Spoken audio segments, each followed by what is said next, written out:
आज हम जानकी महल ट्रस्ट के में मौजूद हैं। जानकी महल ट्रस्ट अयोध्या का सबसे बड़ा धार्मिक ट्रस्ट माना जाता है और इस ट्रस्ट में बनारस से पंडित आशीष मिश्र आए हैं, जो बहुत ही बड़े धार्मिक कथावाचक हैं। यहाँ पर यह रामनवमी को उपलक्ष्य में श्री राम कथा कह रहे थे। नवमी तो बीत गई, अब कैसे लोगों में सनातन की ऊर्जा और आएगी, क्या उद्देश्य है, उनके मुखबिंद से शुभ संदेश जानने का प्रयास करेंगे।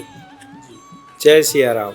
रामाय रामभद्राय रामचंद्राय वेद से रघुनाथाय नाथाय सीताय पतिये नमः। इस बार की रामनवमी थोड़ी विलग थी। प्रत्येक वर्ष और इस वर्ष में फर्क ये था कि पहले सरकार टेंट में थे, अब अपने भव्य मंदिर में है और प्रत्येक सनातनियों के लिए ये गर्व का क्षण था। और हर जगह से इस वर्ष रामनवमी पे श्रीधाम अयोध्या में लोगों का आना हुआ।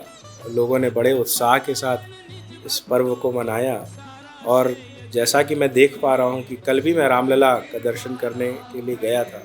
रामनवमी बीत चुकी है पर अभी भी लोगों में जो उत्साह है, जो हर्ष है मंदिर के प्रति, वहाँ के दर्शन के प्रति, वो अलौकिक है।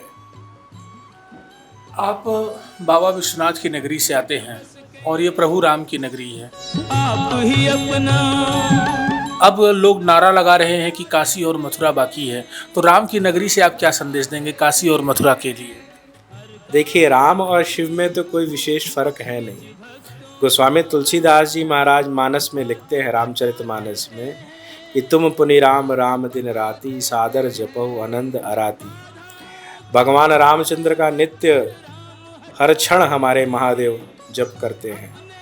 और दर्शन करिएगा कि जिस समय भगवान रामचंद्र को लंका जाना हुआ तो सबसे पहले रामेश्वरम की स्थापना की, भगवान शंकर को स्थापित करके उनकी पूजन इत्यादि करके और फिर लंका के तरफ क्रूज किया और जानकी जी को लेने के लिए रावण से युद्ध किया।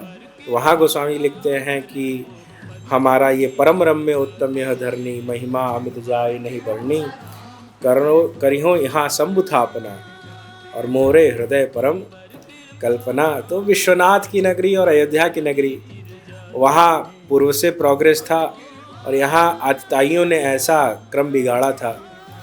पर अब देखने से मालूम पड़ता है कि कुछ ही सालों में विश्वनाथ और अयोध्या के जो हमारे रघुनाथ हैं, दोनों सम हो जाएंगे। और मुझे तो ऐसा लगता है कि सम नहीं, अयोध्या आगे निकल जाएगी और काशी तो काशी है ही साहब। सबसे बड़ा उत्सव आगे और कौन सा होने वाला है। भारत तो उत्सवों का देश ही है।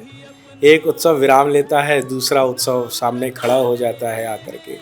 अब इसके आगे अक्षय तृतीया आएगी, अक्षय तृतीया के बाद बरसात में सावन आ जाएगा।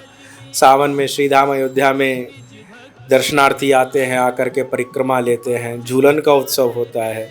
वो बीतते बीतते फिर एक बार नवरात्रि वापस पुनः आएगी। उसमें फिर भगवान रामचंद्र ने जो रावण के ऊपर विजय प्राप्त की तो दशहरा मनता है।